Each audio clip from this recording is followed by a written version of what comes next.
when Ray came, he started seeing it more as a business. And that's not to demean the part we do as doctors, but understand that growing it from just a practice into an actual business, to where that if you do go away for a week on vacation, the thing just keeps chugging along.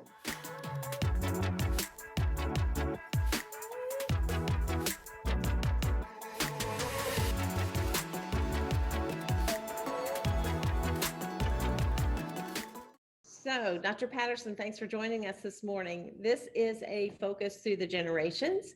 And what we're doing is we're interviewing 4 actively practicing ophthalmologists in 4 generations.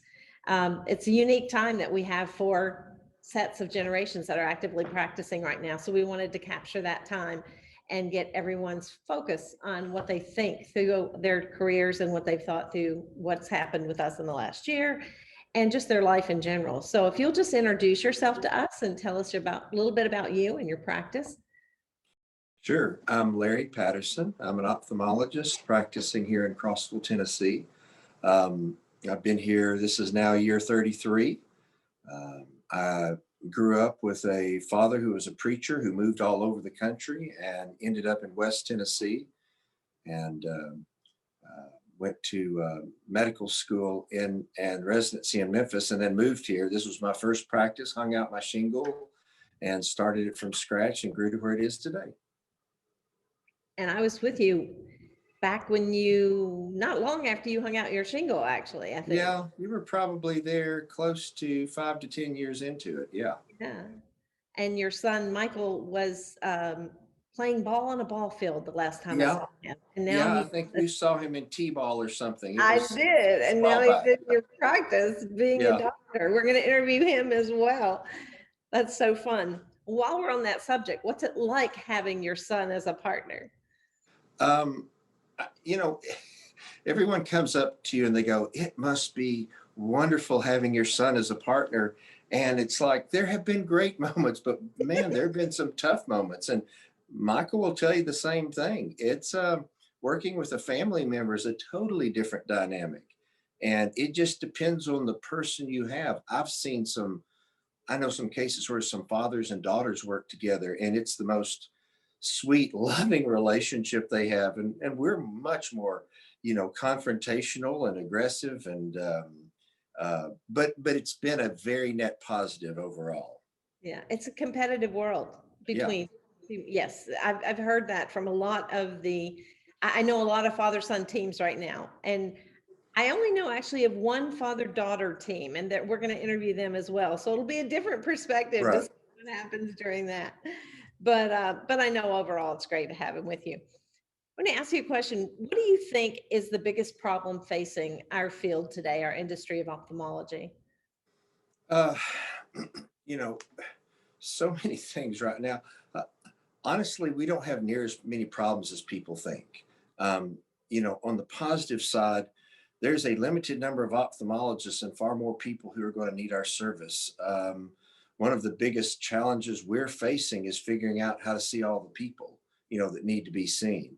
Um, I think there are probably the biggest problem would be optometric incursion into the surgical area. It was one thing for us to allow optometrists to do medical care, and within certain parameters, I think that's fine. But you have to draw a line in the sand with surgery. Otherwise, there really becomes almost no difference.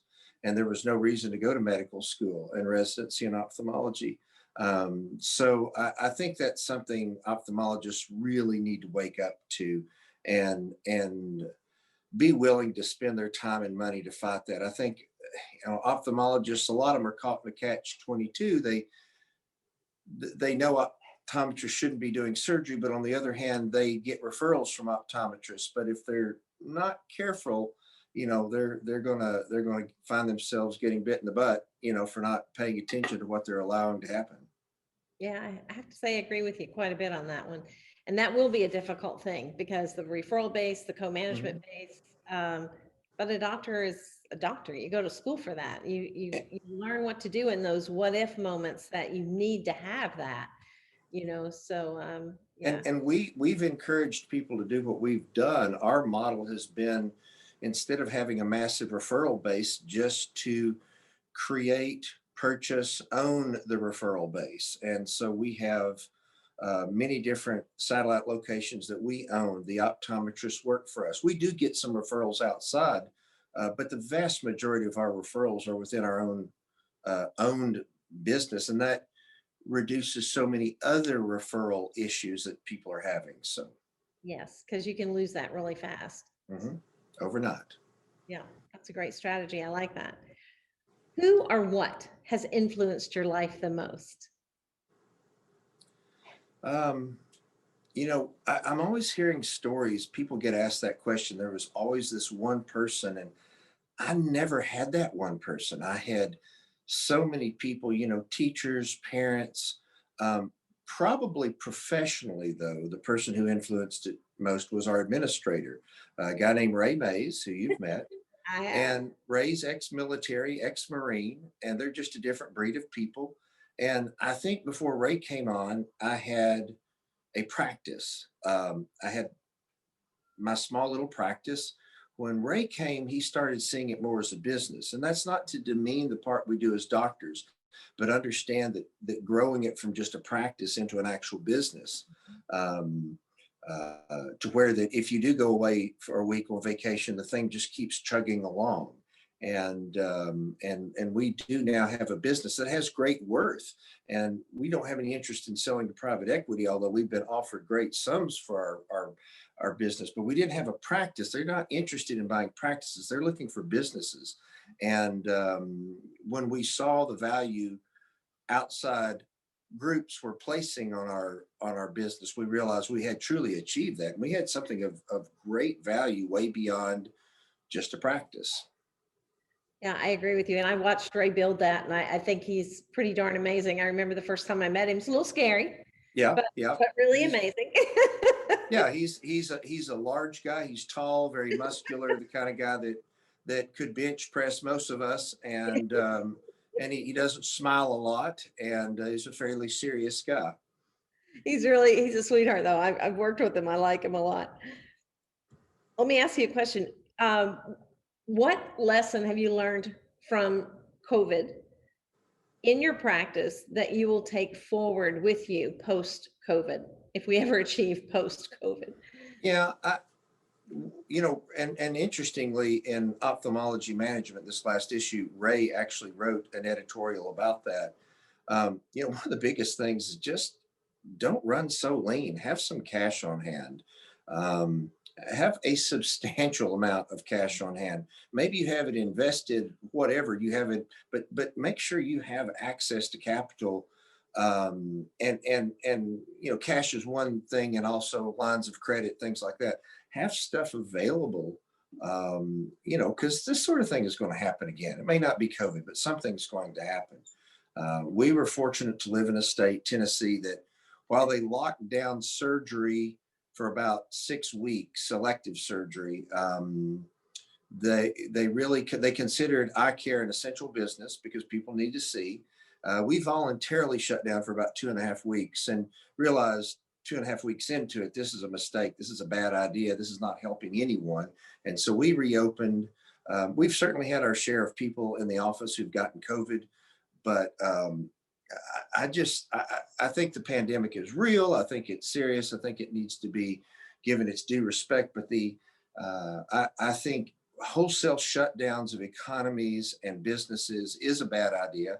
I think we've hurt far more people doing that than had we just taken certain precautions and know that it's going to affect a certain number of people. We've lost people, people in our family, passed away. So we take it with all its due respect, but I think you just have to keep on keeping on. We did not do much telehealth. I Really? I just am not a big fan of telehealth. I know so many people that were calling glaucoma patients and getting a telehealth fee for making sure they were taking their drops, but I don't know. That just doesn't seem to make any sense to me. We just pretty much kept on, wore masks, used certain precautions, lots of cleaning and that sort of thing, and just kept on going. I like that. I've talked to a lot of people who actually like telehealth. You either do or you don't.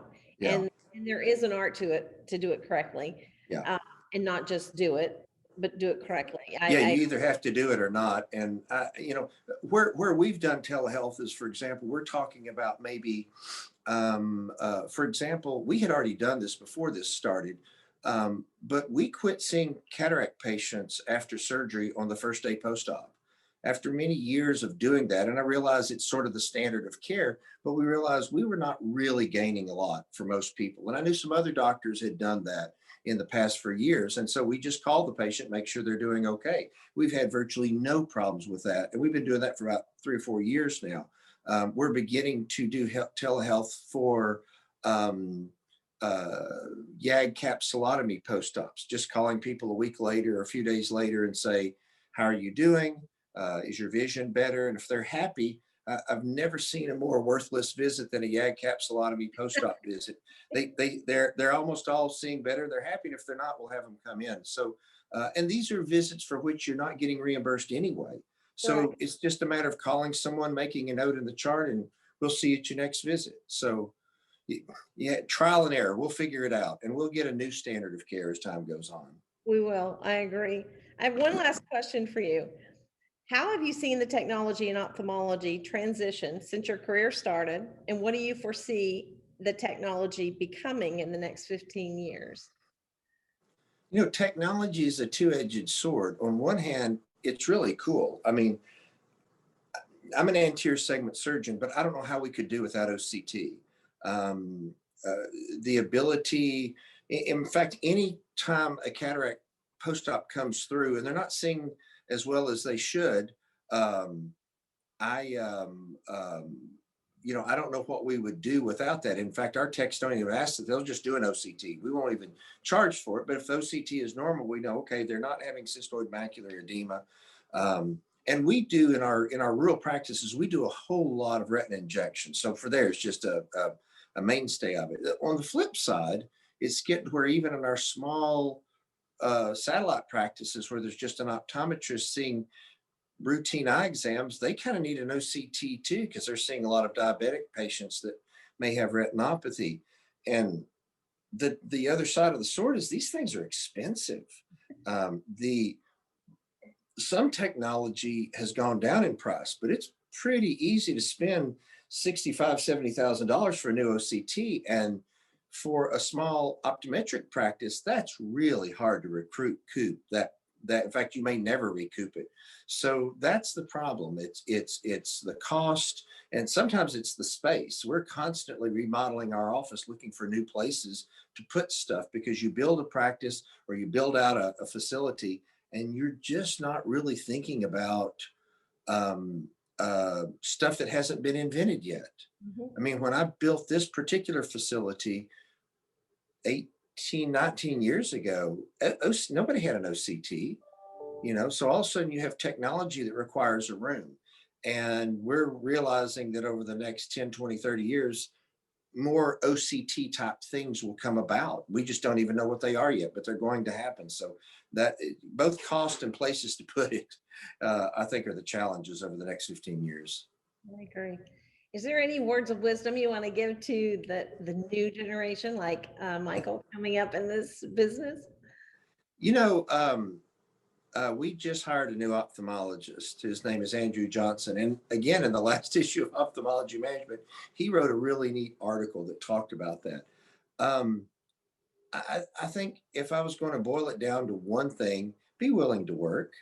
I think so many people, I mean, if you want to get out of residency and just get a salaried position for the rest of your life and show up for work and see the patients and then spend the rest of your time with your family and friends, that's fine. There's nothing wrong with that. But don't anticipate having those upper echelons of salary. If you want to have a really, you know, good salary, if you want to make what some of the top ophthalmologists make, and you, I mean, you're going to have to work, and you're going to have to, you know, become a part of a business and eventually, hopefully, buy in and have some skin in the game. And you may not have to work quite as hard as the original guy did who built the practice. But as an example of my practice, these are not words of wisdom to Michael. He just figured it out on his own. He now works twice as hard as I do. I'm 61. I'm not planning on retiring, but I only work 3 days a week. So I have a 4 day weekend every week. And that, by the way, is my advice to older guys: slow down. I see people my age and older that are working 5.5 to 6 days a week still. Well, man, there's so many other things you can do in life. You don't have to just be an ophthalmologist. You know, there are other really cool things. For me, it's flying. I got my pilot certificate about 12 years ago. And I'm here in East Tennessee. And just this weekend, I flew to see my folks and my sister in Dallas, flew my own plane there, and I fly all the time and just have so much fun doing that. But find what you like besides just ophthalmology. It'll make you a better person. It'll make you a happier person. I love ophthalmology. I love the practice, the patients, my staff, the surgery, but there's more to life than just ophthalmology. I agree. Thank you so much, Dr. Patterson, for joining us this date, and we look forward to talking with you again. Thank you, Polly. It's good to see you again. You too.